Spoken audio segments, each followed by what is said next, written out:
7:44 in Trinidad and Tobago. Well, I suppose given the nature of the program with current affairs and the politics and so on, we don't often pay a lot of attention to rural communities. Well, here's an opportunity to get that right, because we're going to highlight the work of the Grand Couva Community Development Project. It was highlighted at the end of last month in the Trinidad Express. The stalwarts of the close-knit community of Gordon Village sowed the seeds for several recreational, agricultural and tourism-based projects which many thought would help advance the community.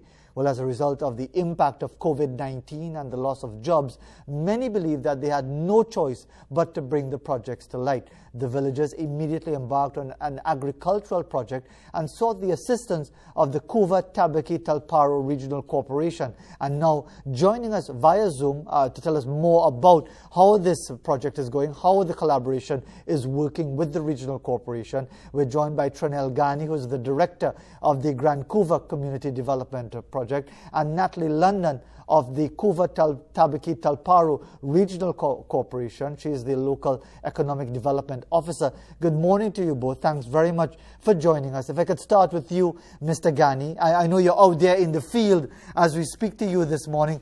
Tell us a bit about this particular project, how it's assisting your village, the Gordon Village, and indeed the environs of Grand Couva. All right, pleasant morning all. Well, the project really started off with us during the COVID-19 situation. A lot of the residents could not go outside to get groceries. So we took it upon ourselves to get groceries from the relevant supermarkets and bring it to the community. And therefore that ignited the flame, as you would call it, to help us to move on to the next step, which was getting vegetables in to the community. We had planted before, our youth group, which is the Gordon Village Youth Team. We planted a couple crops before, and during this pandemic, we were able to now secure a position in the community to help all the residents. So we are supplied vegetables and fruit. But from there, we have moved on and we continue. You're breaking up just a bit, Mr. Ghani. We'll get back to you. We'll get back to you in a moment, because you're just breaking up, maybe because of the location and the bandwidth and so on might be affecting the reception just a bit. But let's bring Ms. London into the discussion from the regional corporation as the local economic development officer. How has this worked, Ms. London? This collaboration with Mr. Ghani and his group and the community in that area of Grand Couva. Tell us about that collaboration. Well, firstly, I'd like to say that Mr. Ghani and that Grand Couva Community Development Group is a great group of persons. They're very innovative. And it all started back in 2017 when CTTRC decided to embark upon the Caribbean project, which is the Caribbean Local Economic Development Project. It's to basically collaborate with persons within the community, with different groups, different stakeholders, and trying to bring persons together to help uplift the community and by extension the region, Couva Tabaki Talparo. For example, we would have done several other projects. Just to name one, the Cali Bay Fish Fest. I know you all will be familiar with that because you would have been on your program as well promoting that. And it's an opportunity, especially in this period, for us to try to find sustainable ways to help our economy, to help uplift the communities, and especially now when a lot of persons are out of jobs. We see it as an ideal opportunity to get everyone engaged and try to stimulate economic activity within our communities. And Mr. Ghani, if we can return to the discussion with you, how has this developed? Because often there is the feeling that a lot of agricultural development is essentially almost subsistence, that there might not be too many opportunities for real commercial viability. That clearly is not the case with your project. What are you hoping other communities can learn from your efforts? Yeah, most definitely, Fazil. And we're hoping that people can understand that there are youths out there who are willing to participate.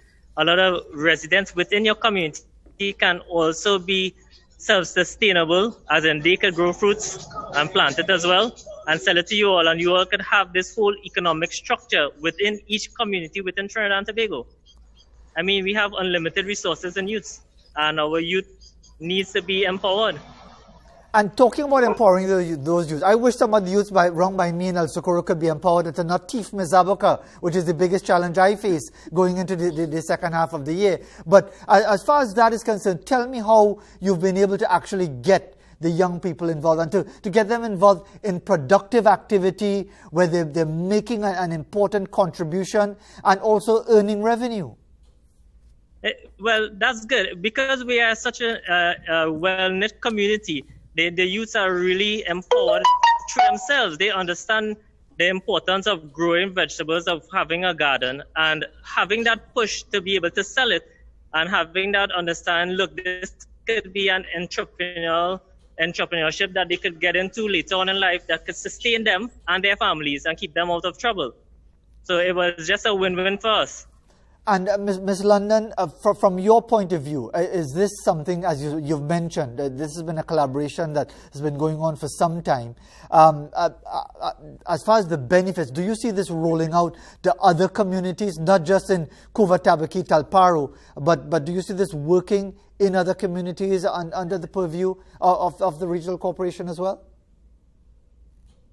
Oh, definitely, Fazir. I think each corporation has a responsibility to the communities that they represent to do whatever is necessary to help empower persons, whether it be youth, whether it be seniors of the community. And we also have corporate citizens who also are part of communities who have a corporate responsibility as well. And when persons see the support from different directions, persons are encouraged to do more. And especially when you're born and you're bred in a community, you feel like you're a part of it. And when you see activities like this happening and you realize that you could get some sort of economic benefit and a general upliftment of the community, it's very encouraging.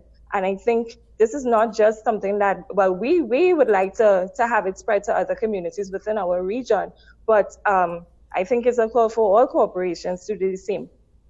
And before we get back to Mr. Ghani for a final word, what would you say to other communities, other villages, other community groups within the purview of your regional corporation if they want to get involved in a similar type activity? How do they reach out to you?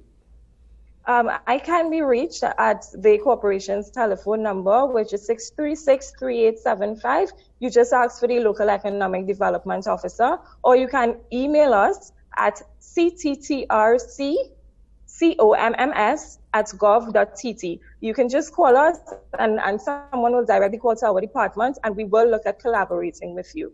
And let's get a final word from Mr. Ghani. And we're showing some images of cocoa because you are involved, as you would expect, because you're in Grand Couva with the cocoa sector as well. How successful do you see this particular venture, Mr. Ghani, as a final word? Because we are in difficult economic times anyway. We see a lot of images of youngsters involved in good, productive activity also. Do you see this really growing and growing, or are there limits to the scope of a project like this?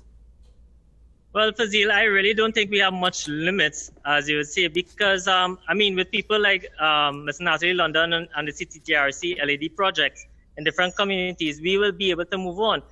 We have the growth to move from the youths, and also we have the land that we could use, because we are proposing to use the outskirts of a playing field to establish what we want to have. So we can move on from that, and having that ability to be self-sustainable and show that, look, central government, we can produce our own food and we could sustain ourselves. This is a never-ending project. I think it could be implemented in so many other communities. Everyone has to eat, and that's the bottom line of it. We could provide the food that they will need. Absolutely. Well, Mr. Ghani, we want to congratulate you on your effort as a young person yourself. You're clearly very much invested in your community, giving us the whole history of Gordon Village as well, which would have been established by his father, his late father, retired and sadly deceased senior superintendent of police, Farouk Ghani, who would have started really developing Gordon Village, and obviously someone who's very proud about his community, like so many other young people are really proud where they come from, but sometimes they don't have the opportunity communities to really be able to develop the areas and create economic opportunities in the way that Mr. Ghani has done with the support of the Kuva Tabaki Talparo Regional Corporation. Still some time for some BBC News headlines. Let's go to that now.